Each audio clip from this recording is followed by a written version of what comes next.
இந்த 2026 விட உலகத்தில் எல்லாருமே எல்லா பக்தர்களும் முருகப்பெருமான் பக்தர்கள் மட்டும் இல்லாமல் என் தலைவனுக்காக இத்தனை பேர் வந்து காத்துட்டு இந்த ஒரு வைகாசி விசாகம் என்ற அதுவும் 2026ஆம் ஆண்டு அது மிக சிறப்பாக வந்து எல்லாரும் இந்த இன்ஸ்டாகிராம் ரீல்ஸாக இருக்கட்டும், யூடியூபாக இருக்கட்டும், எத்தனையோ பேர் வந்து ஸ்டேட்டஸ் வச்சு வாட்ஸ்அப்பில் எனக்கு சில புகைப்படங்கள் அனுப்பிச்சு இதில் என்னென்னா ஒரு குடும்பத்தில் வந்து ஒருத்தர் வந்து பிறந்தநாளில் வந்து கொண்டாடக்கூடிய அளவுக்கு குடும்பத்தில் ஒருத்தராக நினைங்கன்னு நான் எப்பவுமே சொல்லுவேன். அதை வந்து எனக்கு எத்தனையோ பக்தர்கள் வந்து ஒரு வாட்ஸ்அப்பில் எனக்கு தனிப்பட்ட முறையில் அனுப்பிச்சு கேக்கெல்லாம் வெட்டி அவ்வளோ மிக சிறப்பாக வந்து கொண்டாடினீங்க. மனசு ரொம்ப சந்தோஷமாக இருக்குது.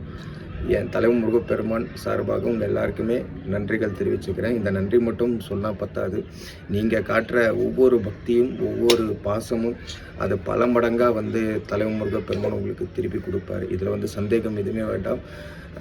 ஏன் இந்த சந்தேகம் எதுவுமே வேண்டாம் அப்படின்னு நான் சொல்கிறேன்னா, பார்க்குற எல்லா முருக பக்தர்களுக்கும் வந்து ஏதோ ஒரு மூலையில் வந்து மனசில் வந்து ஒரு சின்னதாக வந்து ஒரு சந்தேகம் அல்ல, ஒரு வலி ஒட்டிகிட்டு இருக்கும். அதை நம்மளாம் நினச்சா கூட அந்த வலியை வந்து அவ்வளோ சீக்கிரத்தில் அழிக்க முடியாது. என்ன வலினா, எதில் வேணால் இருக்கிறவங்க வலி, குடும்ப பிரச்சனையாக இருக்கும், உடல்நல குறைபாடாக இருக்கும்.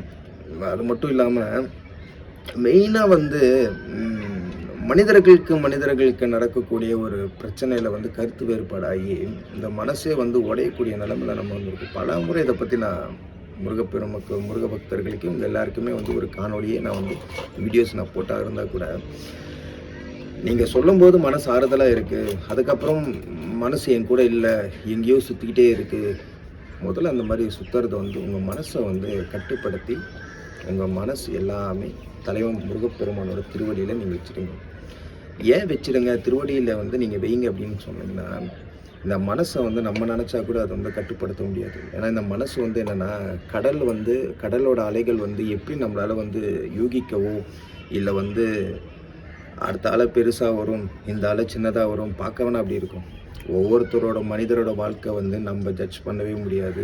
நாளைக்கு எப்படி வேணால் மாறலாம், இன்றைக்கி நைட்டு எப்படி வேணால் மாறலாம், அடுத்த ஒரு மணி நேரத்தில் வந்து என்ன வேணால் நடக்கலாம். இது நம்மளால் வந்து ஒரு ஜட்ஜ் பண்ண முடியாது. அதை வந்து நம்ம ப்ரிடிக்ட் பண்ணவே முடியாது. இதுதான் உண்மை. ப்ரிடிக்ட் பண்ண முடியாது. இப்படியே தான் நான் இருப்போம்மாண்ணா, அது மட்டும் உண்மை இல்லை. இப்படியே நீங்கள் யாருமே இப்படியே இருக்க மாட்டீங்க. கூடிய விரைவில் நீங்கள் இன்றைய நாள் வைகாசி விசாகம் அன்று 2026 நீங்கள் ஏதாவது ஒரு வீட்டில் மனசார நான் தலைவன் முருகப்பெருமான்ட்ட நிறைய பேர் வேண்டுதல் வச்சுருக்கீங்க, இது பண்ணி கொடு. ஏதோ வாய் வார்த்தையில் சொல்லனா கூட மனசில் சில விஷயங்கள் வச்சுருக்கீங்கள, நான் எவ்வளோ தான் சொல்கிறது, எல்லாமே நடக்கும். அவரே பதில் கொடுப்பார். கொஞ்சம் காத்துருங்க. ரொம்ப காத்துருங்கன்னா 1 வருஷமா 2 வருஷமா வாழ்க்கையே வந்து காத்துட்டு தானே இருக்கும். தப்பு இல்லை.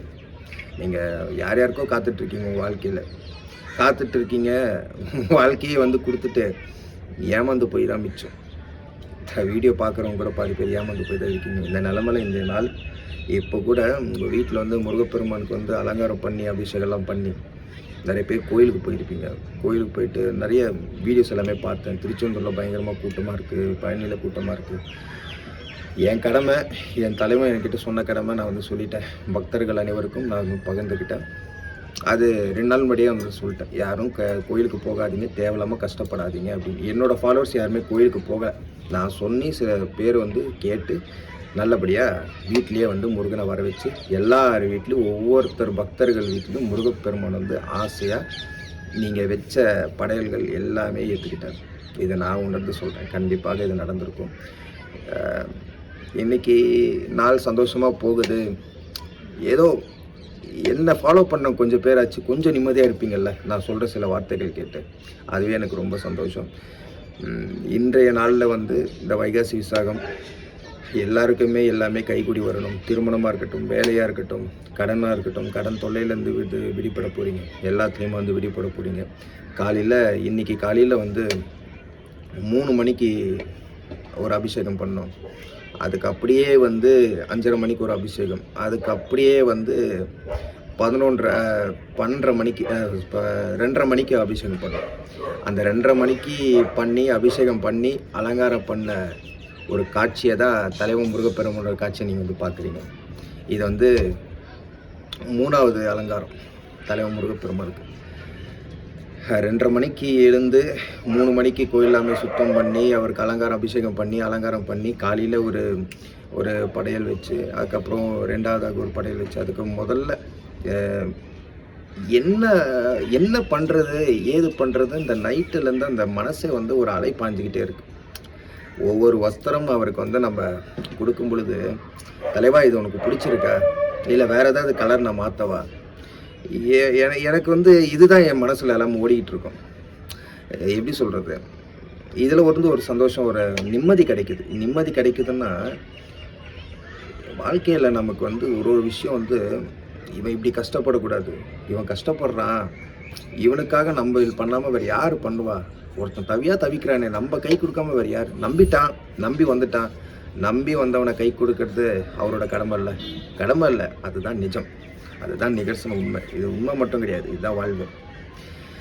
அந்த மாதிரி வாழ்க்கையே வந்து இவர் நமக்காக ஒவ்வொன்று க்ரியேட் பண்ணி, ஒரு கிராஃப்ட் பண்ணி, நமக்காக எல்லாமே வந்து செதுக்கி வச்சிட்ருக்கார்ல. ஒவ்வொரு நேரமும் ஒவ்வொரு இடங்களில் நம்ம போயிட்டு வரும்போது, ஒவ்வொரு நாளை ஒவ்வொரு விஷயங்களை வந்து நமக்காக வந்து அழகுபடுத்தி கொடுக்கும்போது வந்து, அதை வந்து நமக்கு கொடுக்கும்போது நம்ம அவருக்கு வந்து முக்கியமாக நான் வந்து இதெல்லாம் கம்மி, இன்னும் அதிகமாக பண்ணிக்கிட்டே இருக்கணும். கண்டிப்பாக இதை விட சிறப்பாக கொஞ்சம் கட்டமைச்சு, கோயிலை கட்டமைச்சு, இப்போ ஏதோ என்னால் முடிஞ்சது இப்போ அவரை இப்படி கொண்டாந்து வச்சு, நானே பலமுறை தலைவன்கிட்ட கேட்டிருக்கேன், தலைவன் நான் வந்து ரொம்ப கஷ்டப்படுத்திட்டனோ, உன்னை இங்கே உட்கார வச்சு நான் ரொம்ப கஷ்டப்படுத்திட்டனோ, காலையில் 2:30 மணிக்கே நான் எழுந்திரிச்சு 3 மணிக்கு ஒரு அபிஷேகம் பண்ணி, ஏன்னா தினமும் இதை மாதிரி தான் நடந்துகிட்டு இருக்கு, எங்களுக்குள்ள ஒரு பேச்சுவார்த்தை இல்லை, அது என்ன வேணா இது இந்த மாதிரி ஒரு லைவ்லியாக வந்து நான் இன்ட்ராக்ட் பண்ணும்போது வந்து எனக்கு இருக்கிற கவலைகள் அப்பார்ட் ஃப்ரம் லைஃப்,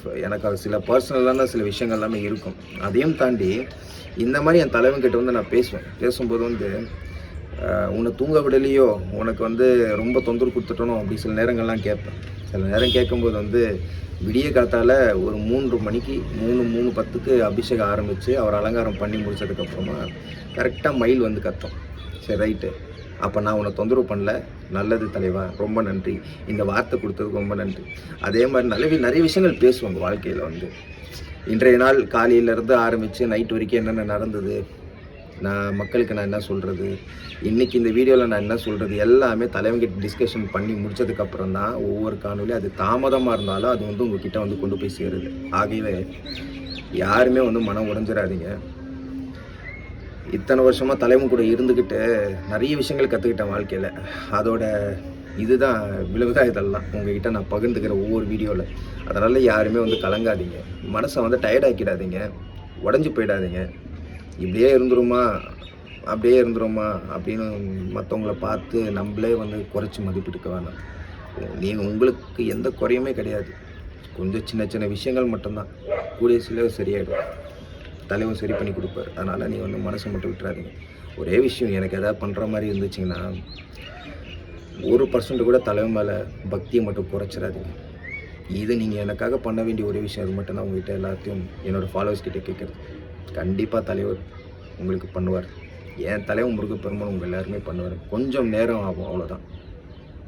அவருக்கு உங்கள் வாழ்க்கையை டிசைட் பண்ணி எங்கே கொண்டு போய் உங்களை வைக்கிறதுன்னு அவருக்கு தெரியும். அந்த இடைப்பட்ட கொஞ்சம் கேப்பில் தான் இந்த மன உளைச்சல், ஸ்ட்ரெஸ்ஸு, டிப்ரெஷனு, தேவையில்லாத ஒரு பிரச்சனை, எங்கேயாவது தனியாக போயிடலாம், எப்படி குடும்பத்தை விட்டு எங்கேயா போயிடுவீங்களா? பாதி பேர் குடும்பத்து எங்கேயா போகணும், பாதி பேருக்கு வாழவே பிடிக்கல, பாதி பேருக்கு வந்து வாழ்க்கையே பிரச்சனையாக இருக்குது. ஒவ்வொரு மனிதர்களுக்கும் ஒவ்வொரு வாழ்க்கையில் வந்து ஒரு பிரச்சனையாக இருக்குது. இதெல்லாம் நான் வாழ்க்கையில் வந்து கடந்து வந்துட்டேன். இத்தனை வருஷமாக தலைவங்கிட்ட இது கூட சந்தித்து நம்ம தாண்டி வரலான்னா இப்படி எல்லாமே என்னை வந்து ஒரு மோல்டாக்கி வாழ்க்கையை வந்து ஒரு டிஃப்ரெண்ட்டான ஒரு ஸ்டேட்டில் ஒரு போஸ்டரில் அடக்கி உட்கார வச்சது எல்லாமே என் தலைவன் தான். எல்லாத்தையும் பாடத்தை வாழ்க்கை முழுவதும் வாழ்க்கையிலேயும் நம்ம பிஹெச்டி பண்ணி கொடுத்த ஒரு பட்டம் தலைவன்கிட்ட தான் அதை கற்றுக்கிட்டோம், வேறு யார்ட்டும் கிடையாது. ஆகவே யாரும் மனசு உடைஞ்சிடாதீங்க.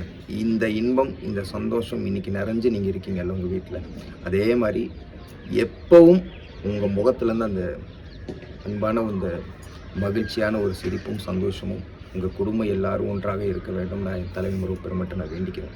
இது எனக்கு ஒன்று போதும். இதை விட லைஃப் டைம் செட்டில்மெண்ட் எனக்கு வேறு எதுவுமே கிடையாது. என்னை ஃபாலோ பண்ணுறவங்க, என் தலைவனை நீங்கள் நம்புகிறவங்க ஒவ்வொருத்தவங்களுக்கும் என் தலைவன் கொண்டு வந்து உங்களை சேர்க்கணும். இது மட்டும்தான் என்னோடய life time target, life time achievement இது மட்டும்தான்.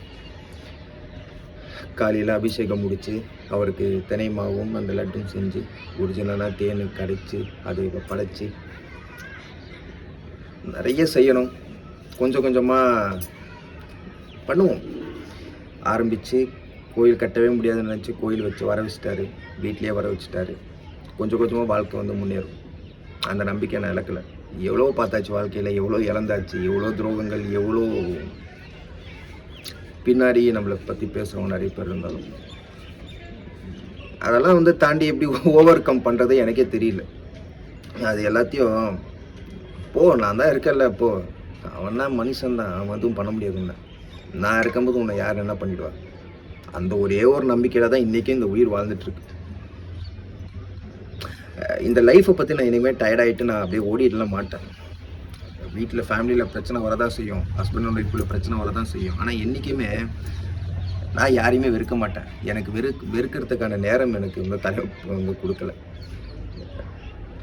என்ன வேணால் நிறைய பேர் வேணால் வெறுக்கலாம், ஆனால் நான் வந்து யாரையும் வெறுத்ததாக வந்து எனக்கு அந்த நேரம் என் தலைவன் வந்து எனக்கு கொடுக்கல, அவ்வளோதான்.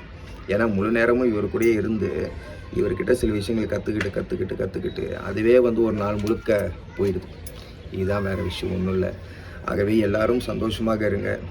சில விஷயங்கள் உங்களுக்கு நடக்கலைன்னா கூட தயவுசெய்து டயர்டாகிடாதீங்க. நம்பிக்கை மட்டும்தான் வேணும், வேறு எதுவுமே பண்ணாதீங்க. ஒரே ஒரு நம்பிக்கை, என் முருகன் என்னை காப்பாற்றுவான், இது இருந்தாலே போதும், வேறு ஒன்றுமே வேணும்.